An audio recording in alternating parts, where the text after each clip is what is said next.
Chair as soon as that changes.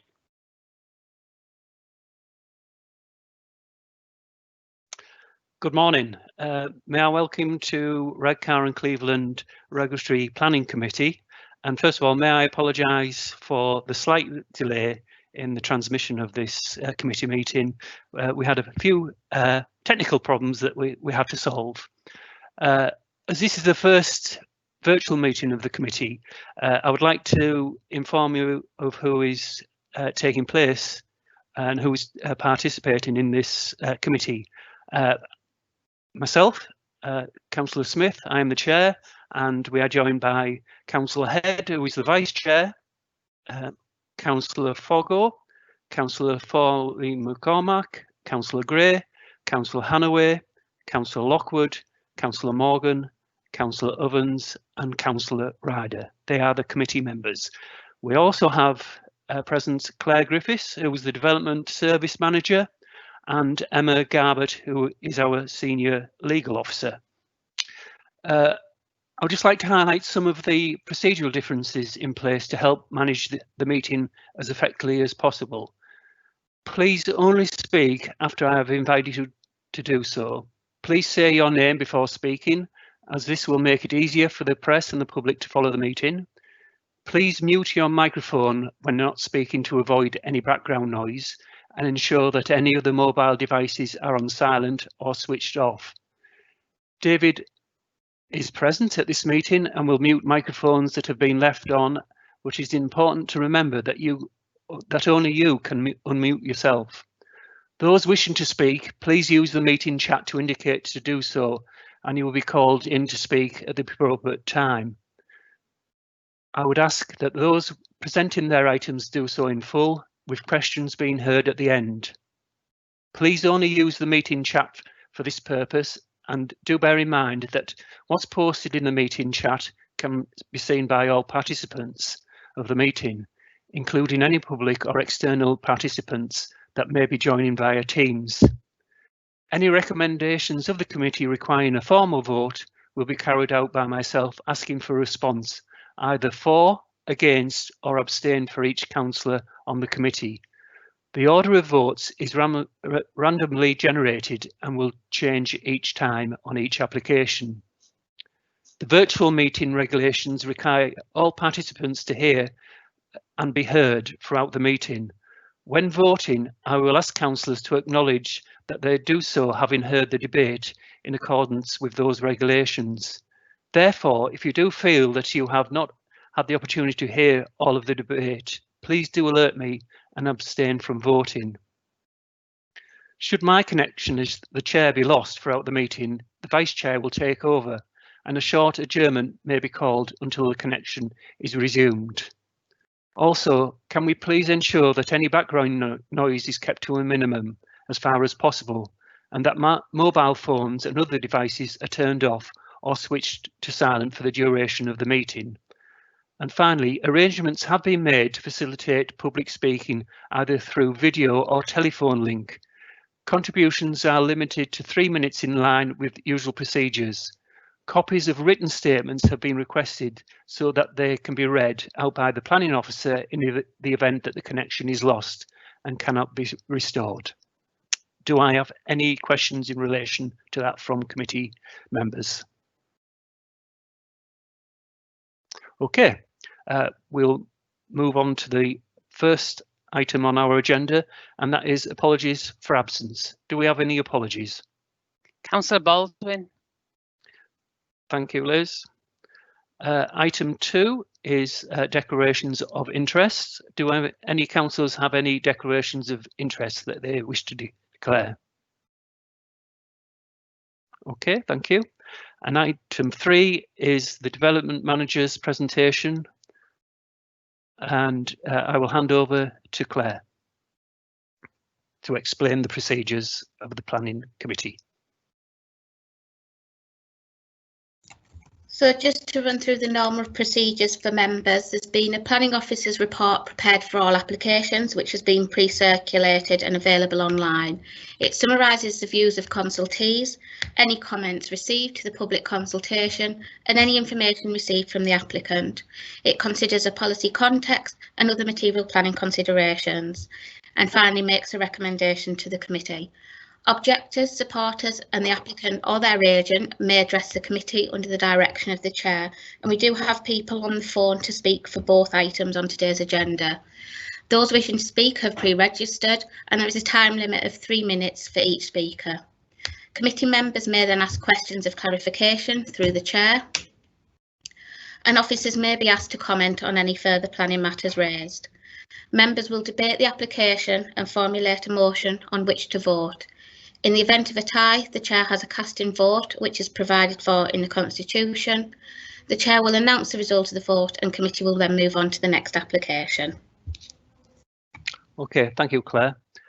Our first application this morning is for 19 Brabazon Drive, which is at Mask, and that is alterations and extensions to existing bungalow and detached garage, including raising roof height to create detached two-storey dwelling, including attached double garage at the side and removal of existing chimney.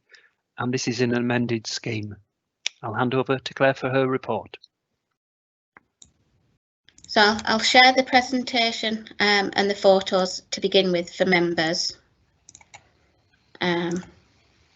Hopefully, can you see the presentation?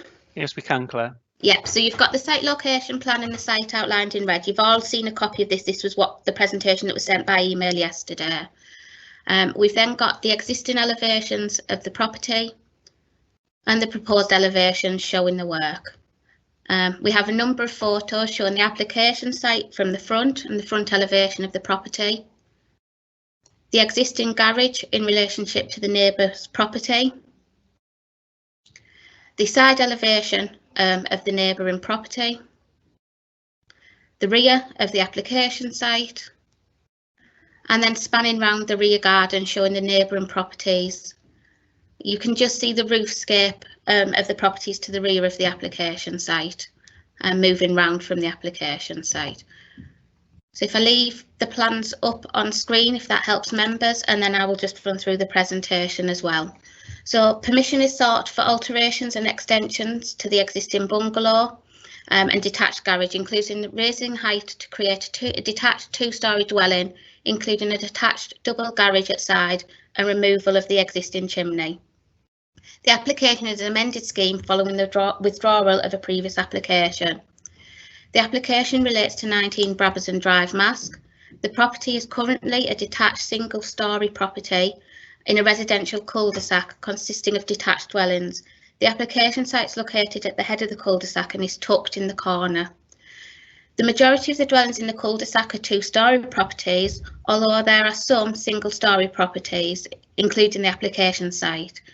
The application site, as I've said, is in the corner of the cul-de-sac with dwellings to the west on Lancaster Drive and dwellings to the south of the site located on Spitfire Close and Lysander Court. The dwellings on Landsider Court, Spitfire Close and Lancaster Drive are all a mix of two-storey and single-storey properties. The proposal would create a first floor of the property resulting in a two-storey dwelling. The dwelling would have a pitched roof to create storage space. It would provide additional bedroom space and living space at ground floor. It is also proposed that a new pitched roof be constructed over the existing garage to connect into the existing dwelling. Additional windows are proposed on most of the elevations, although some of these only serve landings and stairwells. It is proposed that the extended dwelling be a mix of vertical cedar boarded and painted render finish. There is a mix of materials in the area already, including bricks and render. In terms of local plans, those policies are listed on page 3 of the agenda pack, along with the planning history, which was the withdrawal of a previous application. As a result of the consultation period, we've had 5 representations, and those comments are listed on page 4. Councillor Viva Ryder, when the application was submitted, stated that she had no objections to the application. The Parish Council have commented and rejected the application, and those comments are listed on page 4. The development engineers have raised no objections to the proposal on highway grounds. In terms of the considerations of planning issues, the main considerations are the principle of development, the impacts on the character and appearance of the area, the impacts on neighbour amenity, and the impacts on highway safety. In terms of principle of development, the application site is within the development limits and is within an established residential area. The principle of development in this site is therefore considered acceptable. It is acknowledged that the proposal would change the existing dwelling from a single-storey property to a two-storey dwelling. Within the area, there are a mix of properties, both single-storey and two-storey properties, with the dwellings to the north and west of the application site being two-storey properties. There's also a mix of materials in the area, and given the location of the property in the corner of the cul-de-sac, it is not highly visible within the street scene. The proposal, therefore, raises no issues in terms of proportion, massing, height, scale, size, materials and detailed design features, and accords with Part J of Policy SD4 of the local plan. In terms of impacts on neighbour amenity, the dwelling to the north of the application site is a two-storey detached dwelling with the side of the property facing the front of the application site. The proposal maintains sufficient separation distance to this property to ensure there are no adverse impacts. The property to the east of the application site is also located on Brabazon Drive and is a single-storey detached dwelling. The existing garage is on the boundary with this property, and the side elevation of the extended dwelling would be 5.2 metres off the boundary and would include one window serving a stairwell. Given the orientation of the application site to the west of the property, the proposal would not have an adverse impact in relation to overshadowing or loss of light. Sufficient separation remains to ensure there would be no overbearing impacts, and given the use of the window on the proposal, it raises no issues in terms of loss of privacy. The dwelling to the west of the site is located on Lancaster Drive and is a two-storey detached dwelling. There are no windows in the side elevation of the extended dwelling overlooking this site, and therefore there are no issues in terms of loss of privacy. The property closest to the boundary with the dwelling on Lancaster Drive. Sorry, that should say Lysander, is a single storey, and the window in the front elevation is unaffected by the proposal. The two-storey element is set off the boundary with this property by 3.5 metres, and given the projection forward, the window in the first floor would be forward of the rear elevation of the neighbouring property. It's therefore considered there would be no adverse impacts on the property on Lancaster Drive. The neighbouring properties to the south are on Lysander Court and Spitfire Close. Within these two streets, the dwellings are a mix of two-storey and single-storey properties. 4 Spitfire Close and 5 Lysander Court are single-storey properties, and 4 Lysander Court is a two-storey property. The boundaries of all these 3 properties adjoin the application site. Given the orientation to the site and the relationship to these properties, the proposal would not raise any issues in terms of loss of light. It is acknowledged there would be a different outlook from these properties. However, the relationship and separation distances proposed are acceptable, and the development would not have an overbearing impact. Sufficient levels of separation are proposed to ensure there would be no adverse impacts in terms of loss of privacy. Overall, it is considered the proposal would not have a significant adverse impact on the amenity of the occupiers of the existing dwellings, and the proposal accords with Part B of Policy SD4. The works proposed would see the property extend from a 3-bedroom dwelling to a 4-bedroom dwelling.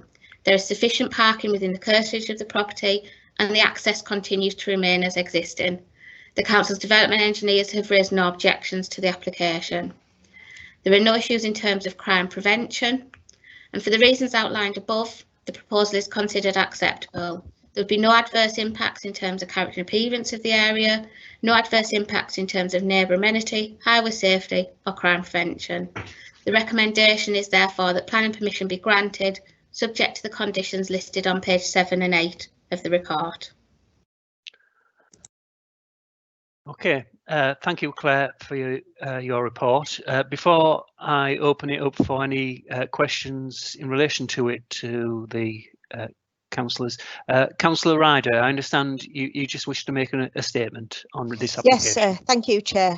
I just want to make it clear that I intend to listen to all the debate and make my decision on that, if that's... Thank you, Councillor Ryder, for that clarification. I see that I have a question for Claire from Councillor Hanaway. Go ahead with your question. Thank you, Chair. Could I just ask about that phrase, significant adverse impact, which is from the policy SD4 on general development principles, will not have a significant adverse impact on the amenities of occupiers. So obviously there's no comma there between significant and adverse. So does that mean that it must be neither significant nor adverse, or does it mean that it can be a bit adverse as long as it's not significantly so? Thank you. Claire? So yes, the policy states significant adverse impacts. So it's acknowledged that some extensions have impacts on neighbours because it changes outlook, it changes appearance. What we've got to assess is whether those impacts are suitable. So if they're significantly adverse, we wouldn't recommend approval for an application. Okay, thank you. Do we have any other questions from members? I can see that we don't, so I will now move on to our first speaker this morning, and I wish to welcome Mr. Ronald Wilkinson, who is an objector. Can you hear us, Mr. Wilkinson?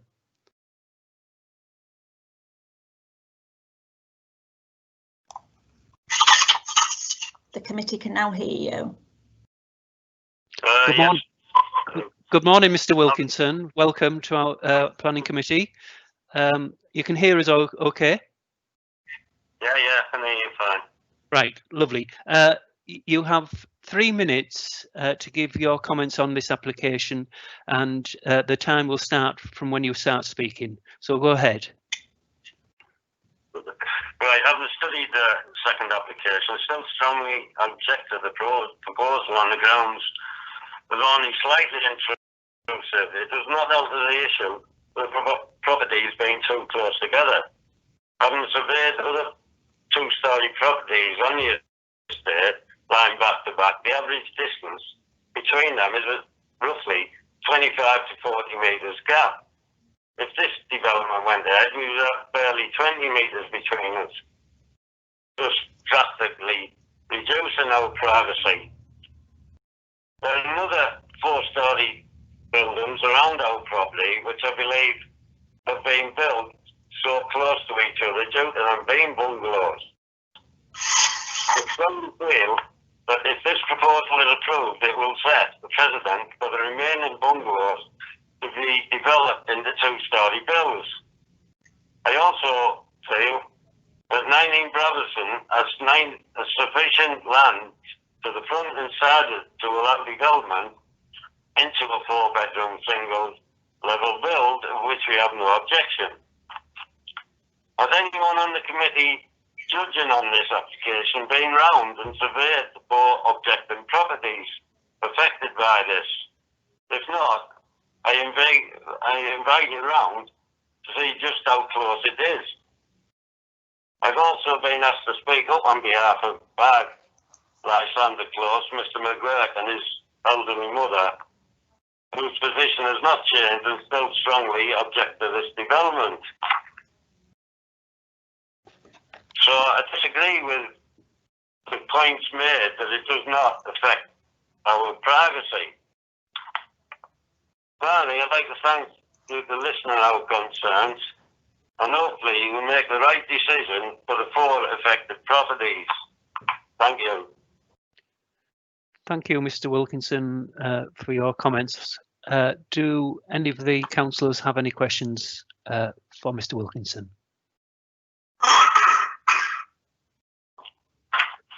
Okay, it appears that there is no questions for you, Mr. Wilkinson. Thank you once again. I will move on now to our second speaker this morning, and this is Mr. John Dawson, who will be speaking in objection to this application. Morning, Mr. Dawson. Can you hear us?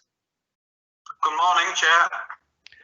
Yes, we can hear you. Again, you have 3 minutes to give your comments on this application, and the time will start from when you start speaking. Go ahead. Okay, thank you very much. My opinion hasn't changed.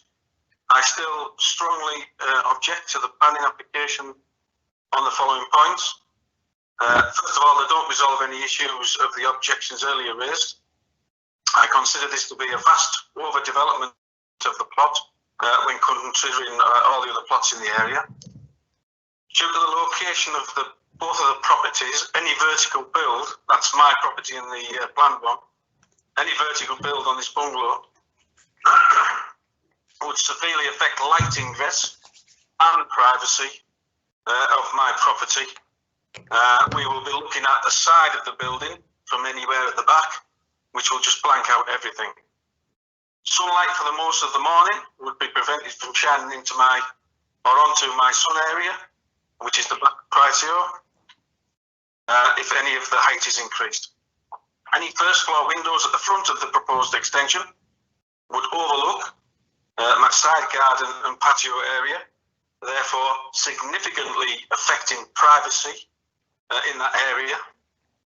The new drawings and plot layouts do not clearly identify the close proximity of the locations of our two properties, and the initial builds were done so obviously to maximise the use of the land, but also to leave the privacy there. That meaning our houses are very close and are not in a building line as such. Having lived in our house from new, we love our privacy in our gardens, and I am sure that the surrounding bungalows do the same. I now fear that this would be destroyed with such a building occurring, with everything about our plot. I feel that the proposed building works would impose greatly on the surrounding properties, would overpower properties in the area, particularly mine, and would again set a precedence for other bungalow plots in the area to be converting the houses when bungalows in this area are already limited. Again, as a previous objector stated, I have no objection to the bungalow being sympathetically expanded at ground floor, which there are masses of land in that property to do so, as long as it's done in a sympathetic way. And thank you very much for listening. I hope I've made that clear. Thank you, Mr. Dawson. Yes, we heard that loud and clear. Thank you for your comments on this application. Do we have any questions from members in relation to Mr. Dawson's presentation? Okay. Councillor Ridey, do you have a question? Thank you, Chair. I was just going to ask Mr. Dawson if he actually lives in a bungalow or a house.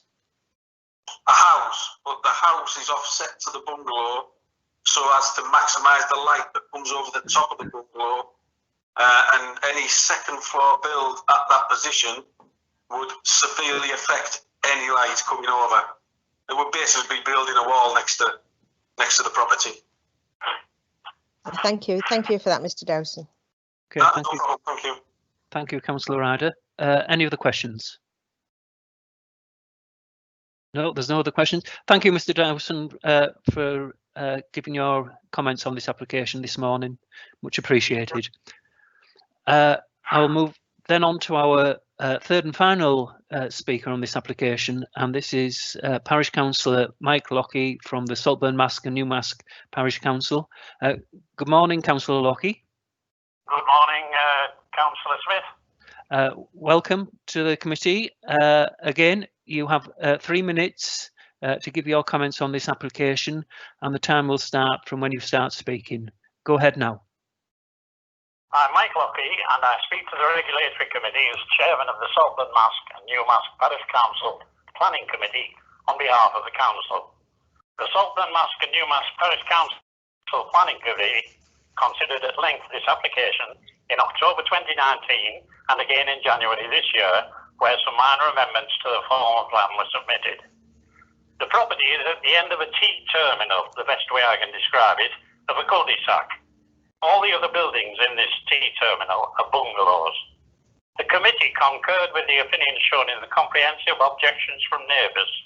The committee agreed with objecting letters that it would also interfere with seclusion, privacy and maintenance needs to an unacceptable extent. In the opinion of the committee, the proposed alterations would be an overdevelopment which will dominate the neighbourhood and will not be in keeping with its surroundings and the adjacent bungalows. It was agreed NEMCON that the application should be rejected on both occasions. The decisions were ratified subsequently by the full council. Thank you. Thank you, Councillor Lockie, for your comments. Do any of the committee have any questions for Councillor Lockie?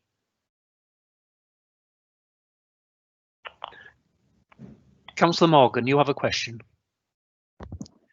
Thank you, Chair. Good morning, Councillor Lockie. Could you just give a bit more detail, please, on what you mean by maintenance needs being affected? Thank you.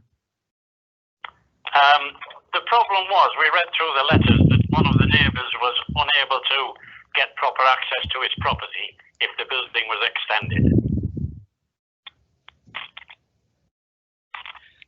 I see. Do you mean access onto his driveway?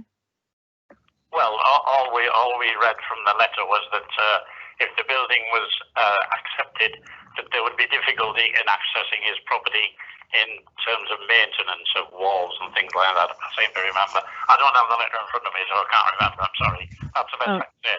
But he did say that to the effect that he didn't feel that he would have adequate access to his property to maintain it.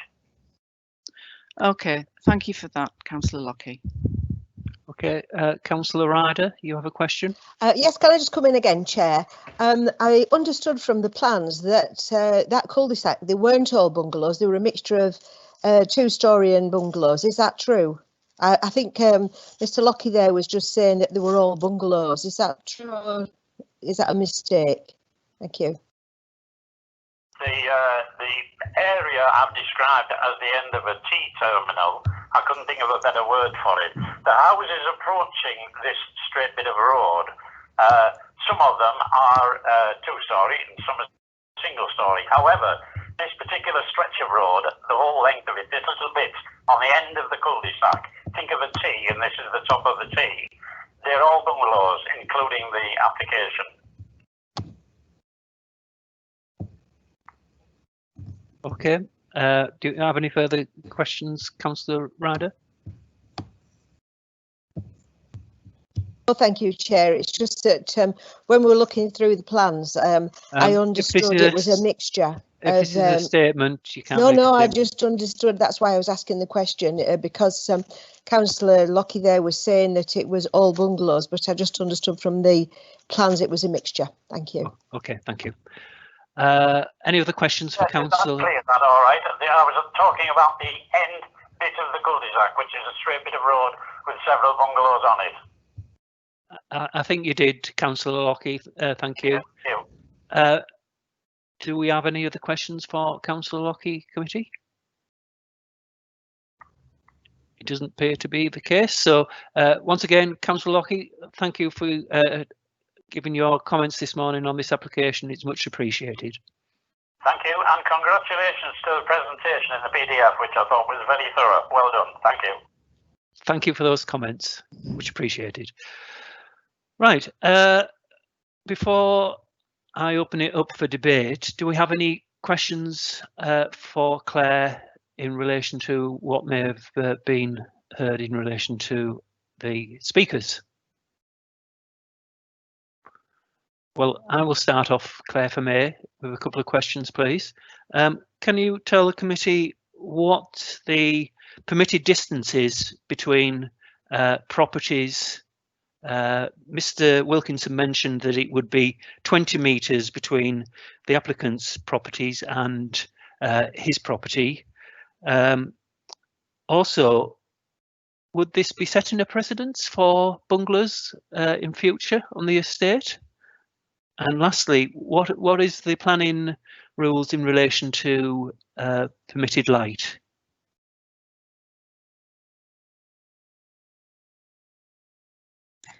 So to come in on those questions, just before I answer those questions, I apologise. I should have mentioned in the presentation, since the report was prepared, we had an additional comment submitted by the applicant, just coming back on some of the points the objectors has raised. I don't propose to go through all of that. It pulls out a lot of what's been said in the report that we've covered already, and highlights, you know, other examples in the area, a mix in the area. But yeah, just wanted to make members aware the applicant had submitted that information. In terms of Councillor Smith's questions, for distances between property, members will be aware we have the guidance in the residential extensions and alterations supplementary planning document, and we've also got the guidance in the design of residential areas supplementary planning document. That sets out rough separation distances between properties of what we generally allow, but it does also have to take into consideration orientation and whether or not properties are face on with each other and direct overlooking. The general guidance between rear elevations is 21 metres and side elevations, when it's a rear to a side, is 13 metres. It's considered that given the position of the property and the windows proposed, sufficient separation is provided for on this site between the proposed extension and all of the neighbouring properties. In terms of precedent, members are aware all applications are judged on their own merits. So just because we allow one, it doesn't mean that it's every other application is acceptable. Every application has its own site constraints and every relationship is slightly different. There is a mix in the street scene, so there's already that precedent set of different properties. In terms of light, there is a right to light, which is a civil matter and can be explored as well outside of planning, but it's considered that the orientation of the development and the positioning of the extensions wouldn't block any sunlight or cause any adverse impacts. Okay, thank you for that. Do we have any further questions? Yes, we have. I can see that Councillor Ovens wished to ask a question. I think it's largely been answered anyway, because I was going to ask about the separation, but and Claire's mentioned that there is a mix, and I know the area reasonably well, having delivered to it in the past, but are there any other examples of a bungalow being turned into a dormer bungalow?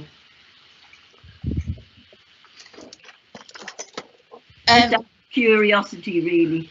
We have allowed applications in the past throughout the borough on various different sites. I couldn't direct you to one off the top of my head, but yes, it's something we do allow. There are examples on Wheatlands Park in Redcar, for example, some of the Hunters Hill estate in Gisborough, where there is an existing mix in the street scene, and we have then permitted bungalows to turn into two-storey dwellings.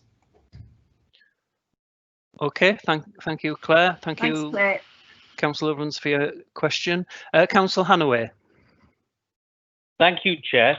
I was just wanting a bit more clarity about this idea of precedence, because obviously you said that each application is judged on its own merits, and that's true. But on the other hand, in the report, it says there is already a mix. And in your last answer, you were saying, well, we have allowed this before. So how does that work exactly? So just because we've allowed it before doesn't mean it's a written rule that it is acceptable on all sites. We have to assess every site on its own merits because all the site constraints are different.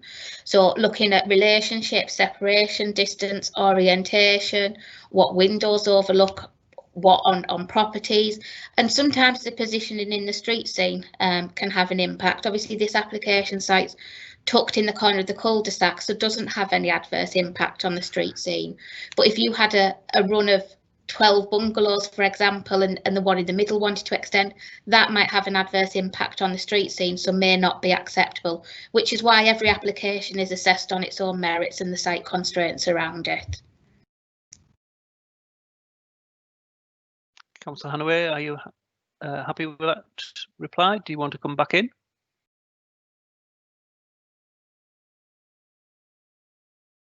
Thanks.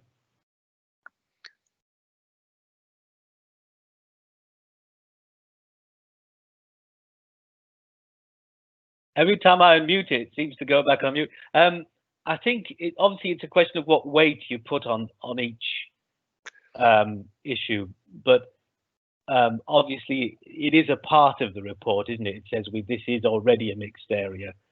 So I suppose it's just a question of weighting.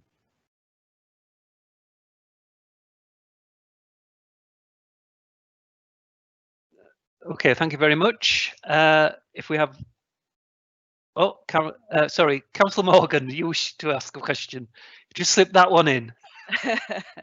Thank you, Chair. Could Claire please clarify what is the rule about the size of the extension in comparison to the size of the original building? When you look at the plans, the house looks way bigger than the original size. Just wondered what that was, please. So within limits to developments and established residential areas, there's no policy guidance on limits to how much you can extend your existing property, as long as the plot size can take it, as long as there's no issues in terms of overdevelopment or no impacts on the neighbours and the street scene. There's no size requirement or restriction. Okay, thanks. I thought the extension couldn't be more than half the size of the original or something. Have I got that mixed up with something else?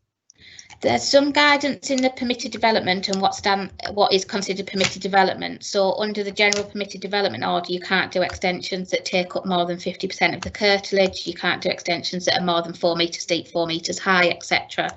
That means it then does need planning permission. Once it needs planning permission, it's just an assessment of the proposal and a judgment on whether it's overdevelopment of the site or not. In this instance, yes, it is increasing the floor space significantly by going up over, but it's considered the plot size can take that, and sufficient parking and privacy distances are provided for, so it's considered acceptable. Okay, thanks for that, Claire. Okay, thank you. If we have no further questions, and thank you for those councillors, I will then move on to the debate. Who would like to start?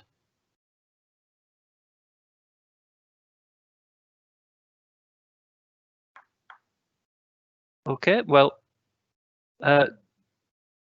before I go then, Councillor Foggo, I'll let you start. I'm sitting here looking at Google Earth, and to the north of the bungalow, it's all 2-storey houses. To the northwest is 2-storey houses.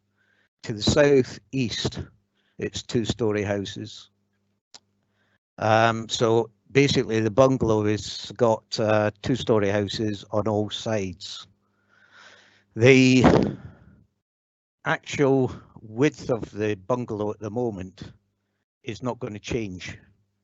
The only thing that's happening is that they're putting an extra floor up top and going forward slightly. And by moving forward slightly, then any windows to the front would make it harder to overlook the garden on the left, which is what the objector was talking about as patio area. Not only that, but the second floor is actually going to be, by looking at it, somewhere around about maybe 4 or 5 meters away from the boundary fence. So little chance of shading the garden. So I don't see a major problem with this one. It's a huge plot, and the area is capable of taking the extension that they're talking about putting on it. Thank you. Thank you, Councillor Foggo. Councillor Hannaway. Just very briefly, Chair, to say I'd agree with Councillor Foggo's comments, and in general, on balance, I haven't heard anything that would count as a significant adverse impact in this application. Thank you. Okay, thank you, Councillor Hannaway. Councillor Ovens.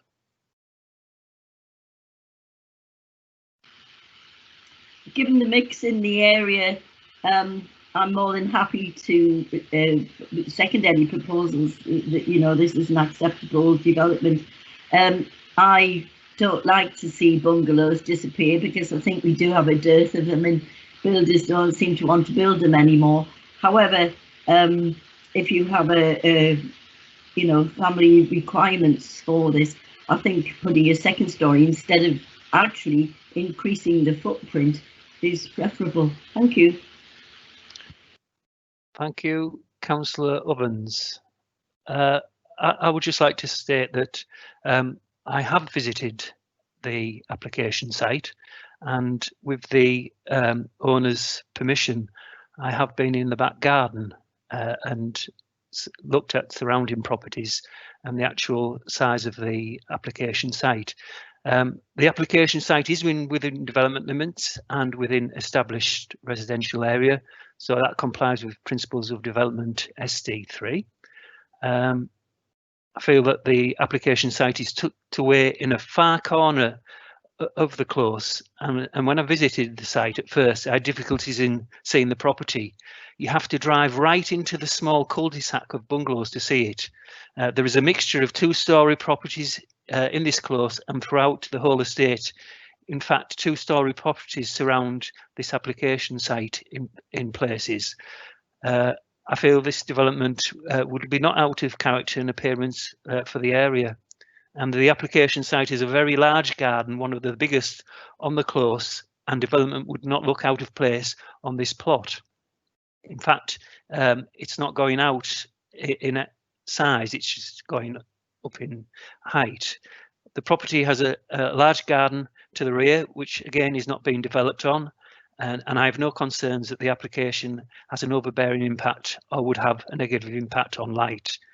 There are suitable levels of separation with surrounding properties, and so there is no negative impacts on neighbour amenities. Therefore, I agree with the officer's recommendation of approval. So, can I have a proposition if we have no other speakers?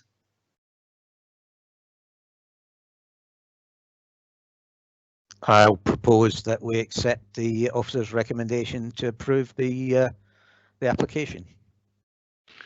Okay. I'll second that. Okay, and with the conditions stated on the application? Okay. Yes. So yes. we've had a proposition from Councillor Foggo, seconded by Councillor Ovens, that we recommend the officer's recommendation of approval. I will now take the vote. We have a prepared list, and please indicate whether you approve or refuse or abstain. So start off with Councillor Lockwood. Approve. Thank you, Councillor Lockwood. Councillor Hannaway. Approve. Thank you, Councillor Hannaway. It is now me, Councillor Smith, and I approve. Councillor Foggo. Approve. Thank you, Councillor Foggo. Councillor Head. I approve. Thank you, Councillor Head. Councillor Morgan. Approve. Councillor Gray. Yeah, I approve. Councillor Ryder. Approve. Councillor Ovens. Approve. And finally, Councillor Foley McCormick. Approve. Thank you.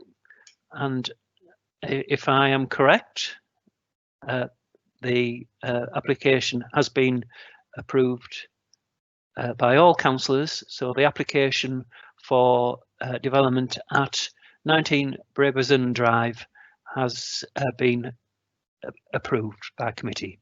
Thank you. And may I thank all our speakers this morning for taking part in this application. Now, I understand we will be having a 5-minute break before we move on to our next application, so that we can make contact with speakers in relation to that application. Is that correct, Claire? Yeah, we just need to be given a bit of time just so we can get Mr. Elder for the second application on the phone. So once Alison's finished with the current callers and got him on the phone, we'll be good to start the next item. Okay, thank you.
Right, can I call councillors to order? It appears that our speaker is on the phone. Okay, we will move on to our next application that we're going to hear this morning, and it is for 20 Dew Lane at Ormsby, which is additional windows and alterations to existing windows on front elevation, a 2-storey side and rear extension, a single-storey rear extension incorporating roof terrace, installation of doors on the rear elevation at first floor, and a detached garage with living space. Claire, are you ready to give your presentation or report? Yep, so if you just bear with me 2 seconds, I'll just get the presentation up. Hopefully you can all see the presentation and you can see the application site outlined in red. The application site's at the corner of Dew Lane and Church Lane. So we've got the proposed site plan, which shows the area of the extensions, and this plan also shows the garage that's proposed to be developed with the storage and living accommodation above. We've then got proposed plans showing the extensions and the alterations, and then a number of photos showing the existing application site. So you've got the existing dwelling, looking at all the elevations, just working the way around the property, showing the relationship to the neighbouring property. There is an existing detached building in the grounds, just showing that. And then some photos from the street scene. So that's showing the application on Dew Lane with the neighbouring bungalow to the side. And then this is a photo from Church Lane itself, showing an existing private access which serves 5 dwellings, which you'll see quite a bit of in the report. So that goes to the rear of the application site and is a private unadopted road serving, I believe, 4 or 5 dwellings. They all have rights of access over it. From what the objectors have said, the applicant doesn't have a right of access over that, but as members are aware, the access rights are a civil matter, but I'll pick up on that a bit in the report as well. And then just showing a photo of the property on the corner of Dew Lane. So just to run through the report, I'll leave that photo up for now, but if members want me to go back to any, just let me know. So permission is sought for additional windows and alterations to the existing windows on the front elevation, 2-storey side and rear extension, single-storey rear extension incorporating a roof terrace, installation of doors on rear elevation at first floor, and then a detached garage with living space above. The application relates to 20 Dew Lane, Ormsby. The existing property, as you'll see from the photos, is a 2-storey detached dwelling located, as I've said, on the corner of Dew Lane and Church Lane. To the north, east and south of the application site are residential properties. There is a mix in the area again, and to the west of the site is the grounds of Ormsby Hall. The application site is located within Ormsby Conservation Area. The application proposes a 2-storey side and rear extension to provide a garage and sauna gym facility at ground floor, with an additional bedroom being provided at first floor through the extension and a redesign of the first floor layout. The proposal also provides a roof terrace at first floor above a single-storey rear extension, which will be accessed from 2 bedrooms. The extension includes window openings in the front and rear elevation of the proposed extension, with the openings on the side elevation serving a utility room at ground floor and an ensuite at first floor. There is also a detached double garage within the rear garden. The garage is a double garage at ground floor with living accommodation at first floor in the form of a lounge, bedroom and bathroom. The garage has a pitched roof with garage doors in the side elevation at ground floor and window openings in the west elevation at first floor.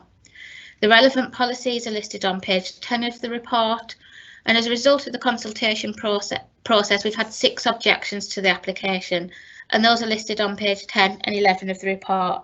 We have had an additional comment since the preparation of the report, which says that the plans for changes to the house is what's expected to update an older property. The access for the building work, though, needs to be through 20 Dew Lane, as access through the privately owned driveway to the rear is not possible.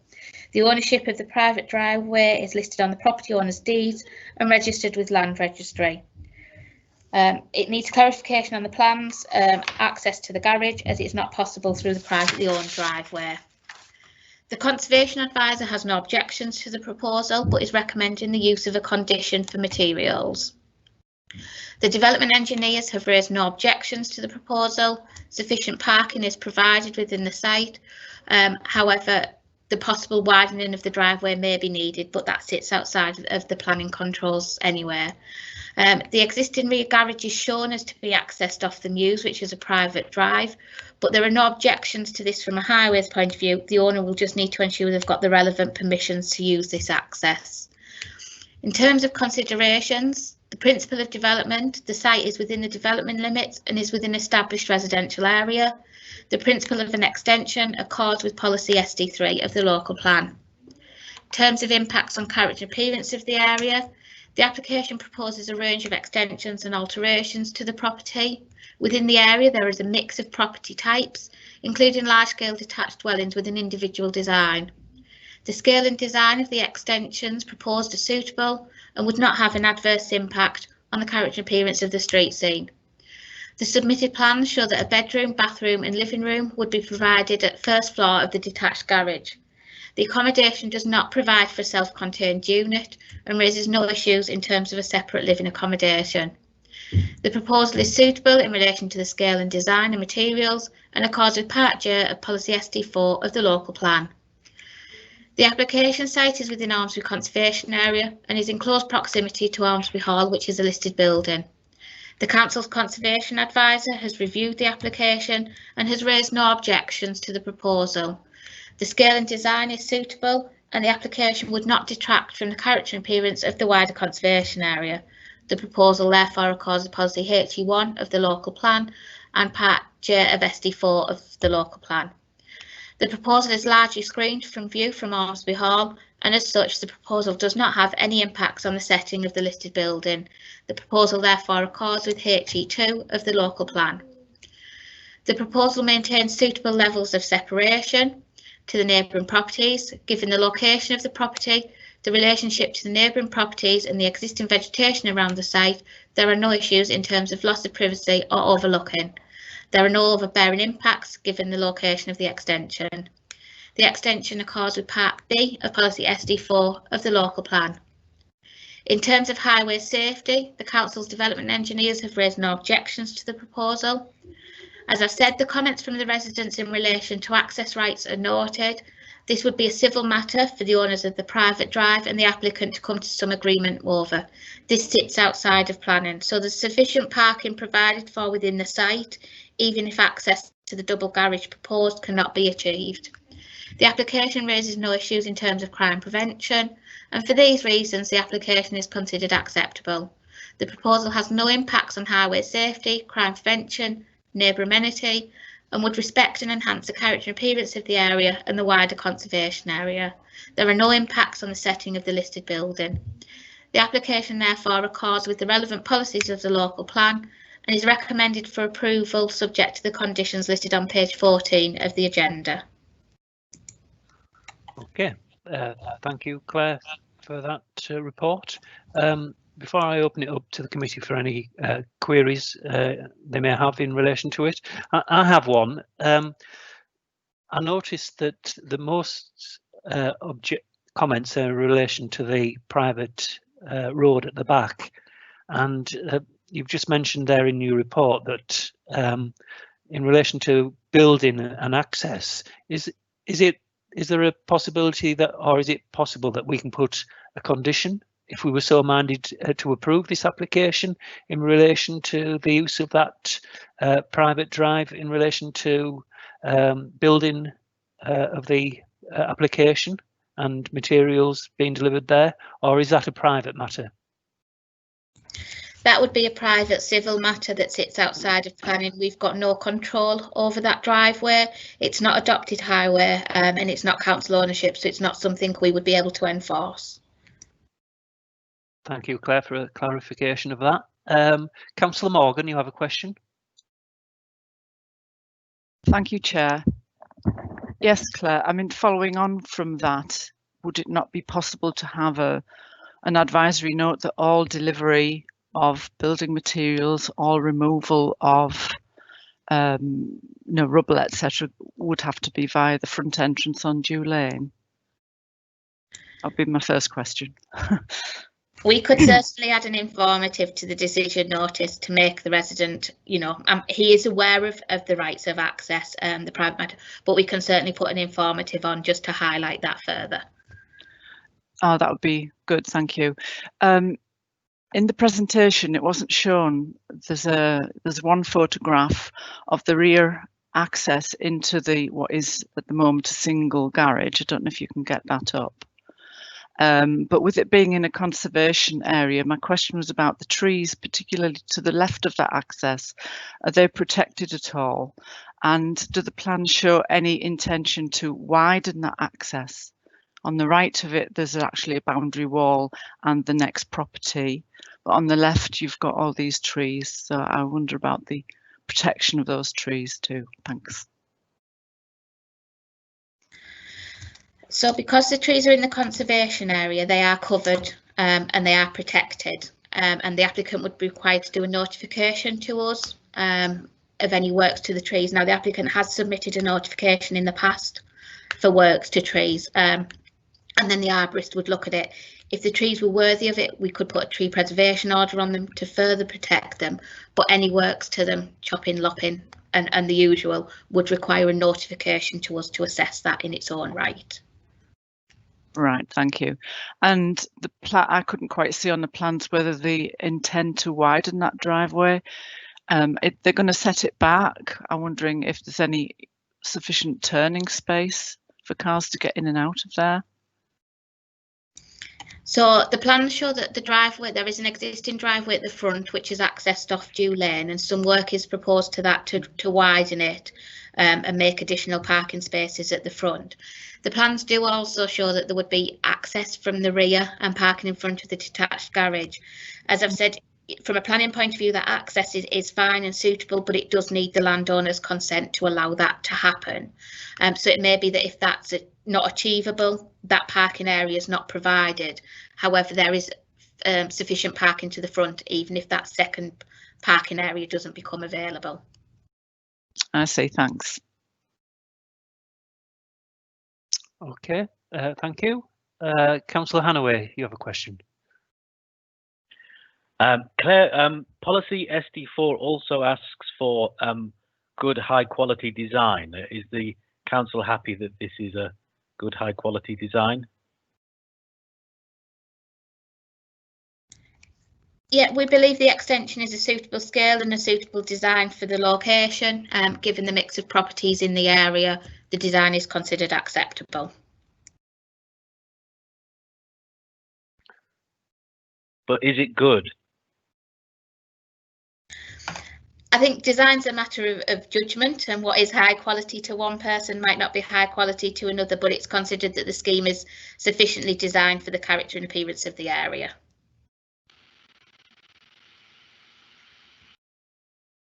Okay, thank you.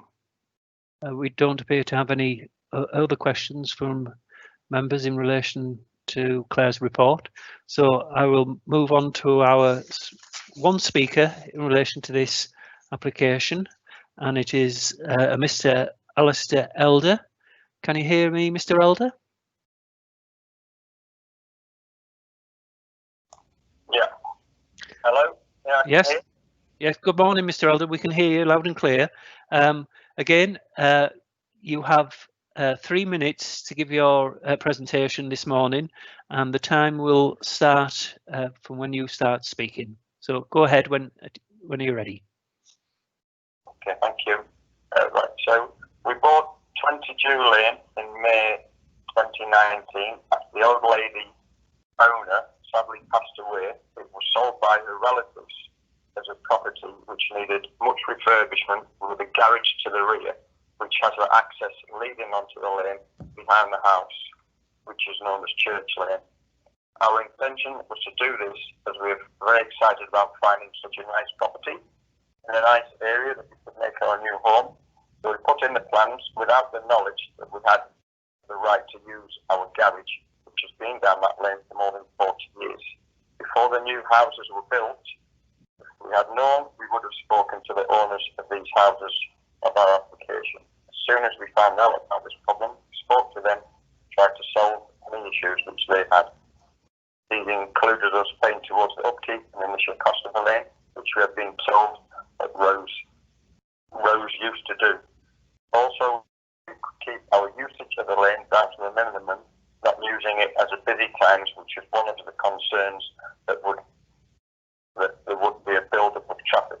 Another point which was made was that the new garage would reduce the value of the property on the lane, but it is replacing a derelict garage that is in full view with a new garage which would mostly be out of view. I don't see how that would be so. As for the building work concerns, all work traffic and deliveries would be from Dew Lane, at the front of the house, which would mean no mud, would have plenty of space for storage and keep the number of deliveries to a minimum. Other issues raised, scale of the plan, I don't know what that was about. The professional drove the plans and there seems to be no problem. We have spoken to the council about the trees and any necessary works have been agreed. As for flooding and drainage issues, I don't think our plans will have any impact on the current infrastructure. The new garage will not be connected to drainage. The main use of the new double garage would be for hobby work and storage. I would like to park my camper there when it is not being used, but this is not a necessity. Thank you for listening to my request. Okay, thank you, Mr. Elder. If you just remain, please, whilst see if there's any questions from any councillors in relation to your comments. We don't appear to have, so thank you once again for your comments, and I will move on. Does any councillors have any queries in relation to what has been heard for Claire?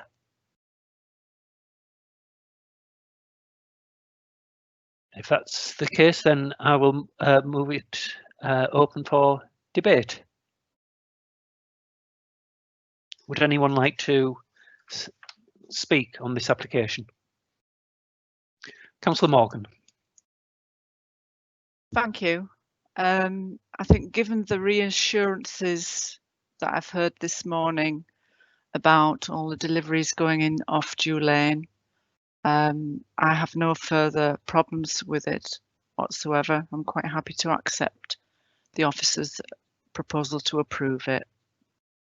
Thank you. Okay, thank you. Councillor Ovens. Thank you. I was going to ask it earlier on, but I obviously didn't get the cue in time. It was just, it isn't as old as people imagine it to be, I saw from the papers, but I'm not sure whether I saw anything about, it has a really nice appearance now, and is there any reference to the materials they're using and how that will blend in with the existing property as it is?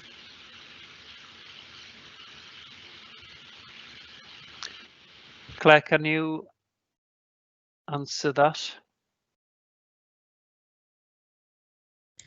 So we've recommended the use of a condition, as we do on most extensions to residential dwellings, that the elevations of the extension shall be built in materials to match style and colour the elevations of the existing build or dwelling. But if the agent then decided to change that, we could, come to an agreement through a non-material amendment if we needed to ensure a different type of material was used. But yes, we can control the materials. And also, Claire, because Thank it's you. in the because it's in the conservation area, obviously Tim Brown would be consulted on this. At the minute, the condition we've recommended is the materials to match the existing dwelling, so therefore there would be no need to submit any details to discharge the condition. If we wanted to, we could change that condition if members wanted to, that prior to any works above ground level that we agree samples of materials if members felt it was okay. But as an officer, we think that materials to match condition is sufficient. Okay, thank you. Councillor Hannaway, do you wish to speak? Yes, thank you, Chair. Am I right in assuming that matching materials doesn't mean the same as the same materials?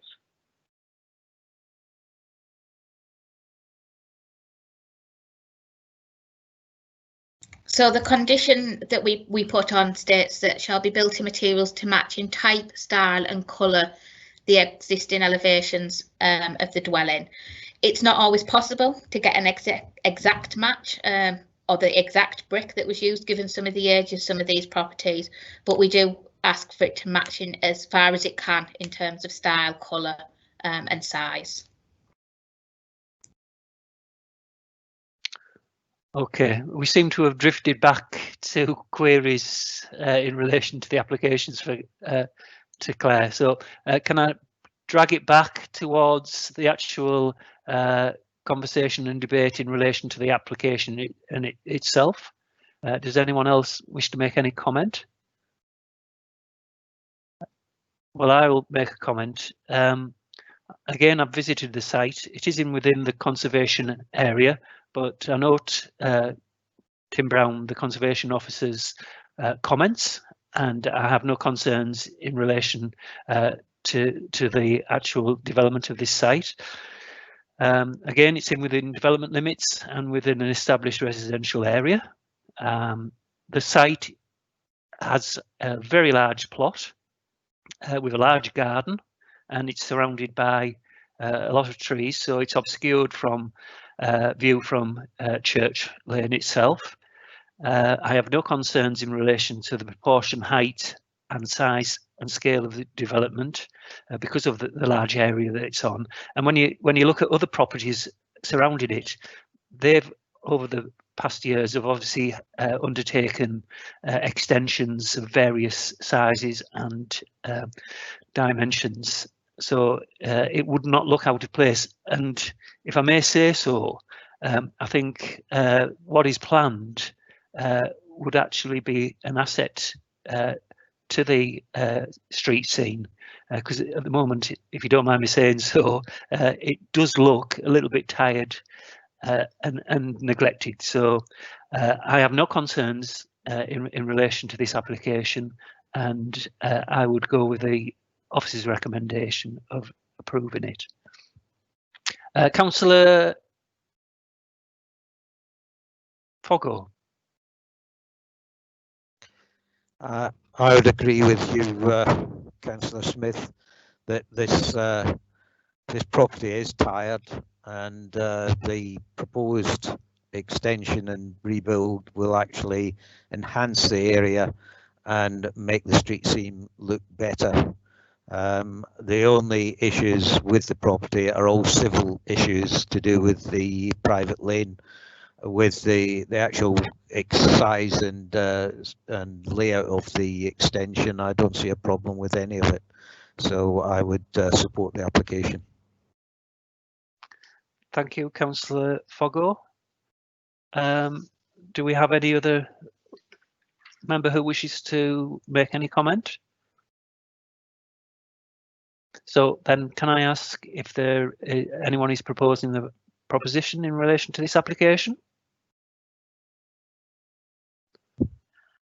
Yes, I will propose that with the inclusion of the informative regarding deliveries to Dew Lane, that we approve the officer's recommendation. We approve the application. Thank you, Councillor Morgan. Do I have a seconder? I'll second it, Chair. Thank you, Councillor Hanaway. Any other propositions?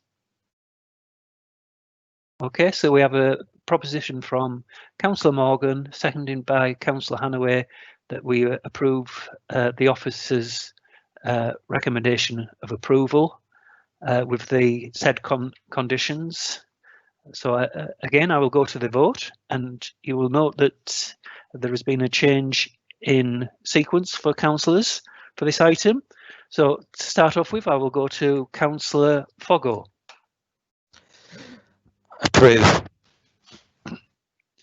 Thank you, Councillor Foggo. I am next, and I approve. Councillor Hanaway. Approve. Thank you. Councillor Ovens. Approve. Thank you. Councillor Ryder. Approve. Councillor Foley McCormack. Approve. Thank you. Councillor Lockwood. Approve. Thank you. Councillor Morgan. I approve. Thank you. Councillor Gray. I approve. Thank you. And Councillor Head. I approve. Thank you very much. And by my reckoning, that is approved unanimously by the committee. So in relation to 20 Dew Lane, Ormsby, the committee have approved the application that has been put before us this morning. So thank you for that. And may I thank Mr. Elder for joining us this morning and contributing to the debate this morning. Okay. Our next agenda item is the applications for deemed planning permission.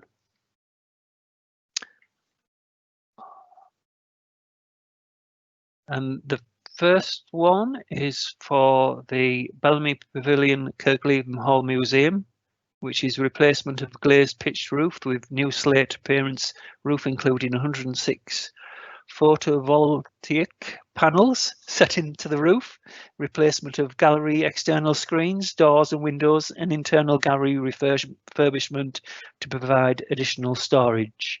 Claire? Yep, so this is an application submitted by the council for works to the building that you'll know has been opposite Kirkland Hall Museum. So it's the Bellamy Pavilion building, which includes the cafe, the gallery space and sort of the meeting room exhibition areas. It's to re-roof the existing glazed pitch roof with a new slate appearance roof, replacement of gallery internal screens, doors and window alterations, and gallery refurbishment to provide additional storage. The works are generally proposed to make the building more usable and more user friendly. It does get incredibly hot in that building with the existing glazed roof, and it's not very energy efficient, the building. So this work will help deal with some of those issues. Some of the internal alterations and also help the gallery exhibition space and make it a more functional space for the council to use. There are no issues given the location in terms of impacts on neighbours, no issues in terms of highways, the existing parking arrangements remain. Tim has looked at it from a conservation point of view and has been involved with pre-application discussions and is happy with the works. So there are no impacts on the conservation area or the listed buildings in the vicinity of the site, and therefore it's recommended that we grant deemed consent for the works. Okay. Does anyone wish to make any comments or have a question for Claire? Okay. I understand, Emma, I have to go through the voting system again. You do, because we need to record the vote, please. Okay, thank you. Right, I'll take the last sequence of voting that we went through. So we'll start with Councillor Foggo. Approved. Oh, yes. Sorry, did Councillor Ovens have a question? No, it was just a comment, but it's unnecessary now. I'm sure you all feel the same. If there's anything that relieves the heat in the pavilion and in the cafe, it's more than welcome. I'll just say hallelujah. Yes, I heartily agree with you, Mary, on that one. I was going to make the same comment myself. So, right, we'll go to the vote. Councillor Foggo. Approved. Thank you. And then it's myself. I approve. Councillor Hannaway. Yes, as one of many residents, councillors and officers who suffered under that roof, I wholeheartedly approve. Councillor Ovens. Approve. Councillor Ryder. Approve. Thank you. Councillor Foley McCormack. Approve. Councillor Lockwood. Definitely approve. Thank you. Councillor Morgan. Approve. Councillor Gray. I approve. Thank you. Councillor Head. I approve. Thank you. So that one's approved, Claire. Moving on to the next one, which is the alleyway rear of 64 to 86 Thames Road, Redcar, installation of alley gates across the following openings. I'll hand over to you, Claire. Yep, so this is a continuation of the Alley-gate scheme that goes on throughout the borough that some of the team within the council deal with. So you'd have seen these reports come to committee before for other sites. So this time in question, it's Gate A, which will be the side of 58 and 66 Thames Road, and the rear of 86 Thames Road side of 2 Tweed Road. So it's the standard alley gates that we propose throughout the borough, steel framed ones with the name sign at the top. There are no issues with this application in terms of character appearance of the area, neighbour amenity, highway safety, and it's recommended that again we grant deemed consent for these works. Thanks, Claire. Question, I presume all residents are fully happy with this application or effects? Yes, so before it comes to a planning application, the council's team that deals with this and the officer involved with it does pre-application consultation with all residents that are affected, because there are a number of properties that back onto the alleyway. But it is proven that this helps with antisocial behaviour and most residents are happy with it. We then do our own consultation as part of the planning application and notify those who are joining the application site and also display site notices. And we've had no comments received as part of that consultation. Okay, thank you. Does anyone else have any questions for Claire on this application? Okay, it doesn't seem to be, so I will again go to the vote. Councillor Foggo. Approve. Thank you. Now it's myself. I approve. Councillor Hanaway.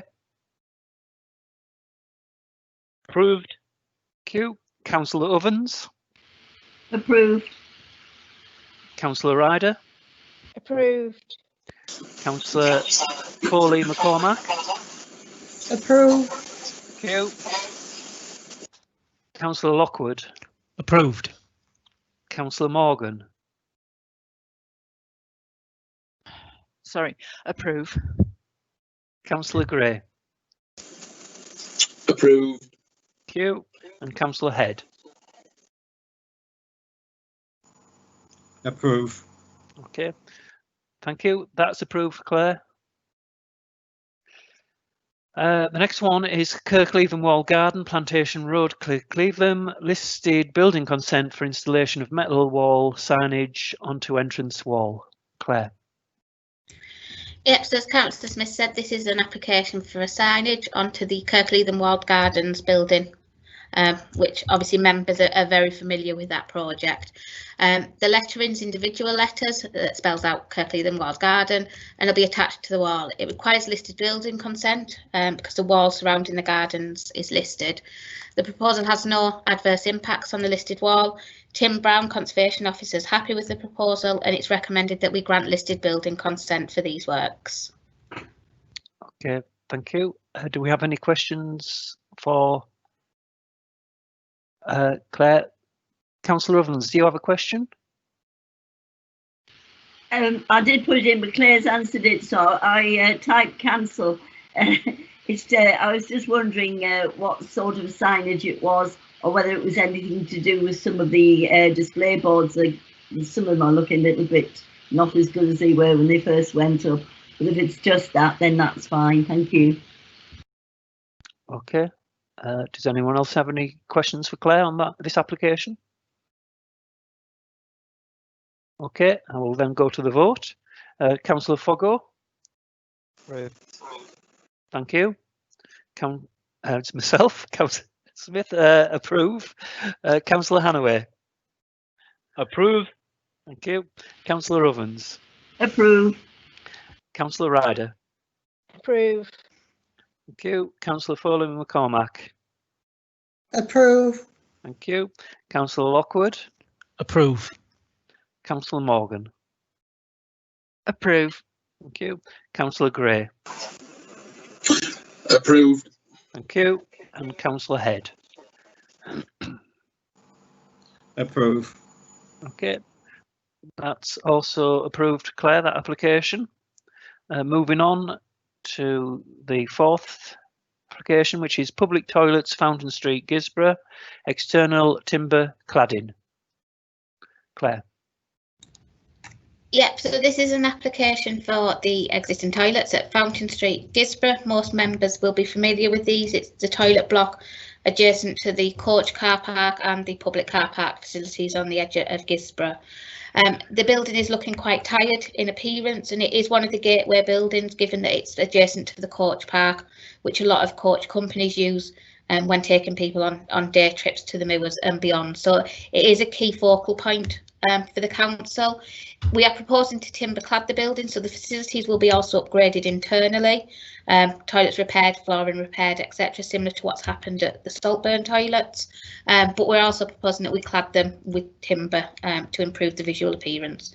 The application raises no issues in terms of highway safety, neighbour amenity or crime prevention, and would enhance the character and appearance of the area. So we're recommending that we grant deemed consent for these works. Okay. Claire, is it in the conservation area? Just bear with me 2 seconds and I'll check. I think it is. I think it's on the edge of the conservation area.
Sorry, I was on mute, I think. Yes, there. you were. I was just about to come in. Looking at the system, no, it's outside the conservation area, but it is in close proximity to it. Okay, thank you. Any other questions? Okay, we'll then go to the vote. Councillor Foggo? Approved. I approve. Councillor Hanaway? Approve. Thank you. Councillor Ovens? Approve. Thank you. Councillor Ryder? Approve. Thank you. Councillor Foley McCormack? Approve. Thank you. Councillor Lockwood? Approved. Thank you. Councillor Morgan? Approve. Thank you. Councillor Gray? Approved. Councillor Head? Approve. Thank you. That is approved, Claire. And the last application we're going to look at this morning is Churchview, Kirkleatham Lane, Kirkleatham, Redcar, conversion of existing garage into multi-purpose space auxiliary to main house. Claire. Yeah, so this is again another council application linked to the existing centre, which is currently vacant but has stamp permission for use as a children's care centre by the council's Children's and Family Services. The application relates purely to the change of use of the existing garage to provide additional multi-use space to support the existing centre. Just to give you a bit of background to the Churchview project, it's refurbishment to create a multi-agency residential support hub for children and young people up to 16 who are either in the care of the local authority or at risk of becoming into care. The hub will be staffed by key workers and will continue to be monitored. The garage is to provide ancillary accommodation to this. There are no external alterations, no impacts on neighbours or character and appearance of the area, and it's recommended that we grant deemed consent for the works. Okay, thank you. Any questions on this application? Okay, we appear not to, so I will again go to the vote. Councillor Foggo? Approved. Thank you. I approve. Councillor Hanaway? Yes, it's a nice feeling because I signed it off when I was in the cabinet. Now I'm approving it in planning. So that's great. Yeah, approved. Well done, thank you. Councillor Ovens? Approve. Thank you. Councillor Ryder? Approve. Thank you. Councillor Foley McCormack? Approve. Thank you. Councillor Lockwood? Approved. Thank you. Councillor Morgan? Approve. Thank you. Councillor Gray? Approved. Thank you. Councillor Head? Approve. Thank you. And that is approved, Claire. Thank you. Okay, I have no items that are deemed urgent. You will have received probably from Liz the future dates in relation to committee meetings. Can I thank you all this morning for taking part in our first virtual planning meeting and your patience on occasions. I'd also obviously like to thank Claire and Emma, and also Liz Dale, David Boville, Alison Pearson and Alison Edwards, who assisted in this planning meeting to take place. So thank you very much. We'll see you in well, no, sorry, I will see you virtually tomorrow. Hang on, Councillor. Before we end, didn't we say that Claire had a bit of extra business to do? Oh, my apologies, Claire. Do you? Sorry, I was just about to come in and interrupt there to say I had one thing to add. All it is to make members aware. Normally, if everything had been normal by now and we'd have had a committee around April time, we would have brought the council's annual monitoring report to committee just as an information item, which the policy team prepare and go through and look at our house. It talks about housing numbers, how much business space has been provided, how we're doing in terms of delivery, some of our policies. While we've been in lockdown and cyber attack situations, we have produced the annual monitoring report for the previous year. Like I say, we would normally brought that for information, but it is available on the council's website if any members want to have a look at it and then come back to me if you've got any questions.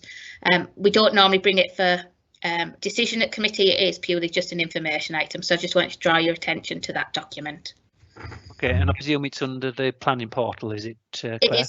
It is, but what I'll do is this afternoon when we get out of this virtual meeting, I will send a link to you all so you can read it and have a look at it in your own time. Okay, that's fine. Right, before I close the meeting, does anyone have any other comments or statements they wish to make? Okay, that's it. I will close the meeting. Thank you once again and have a good day. And you.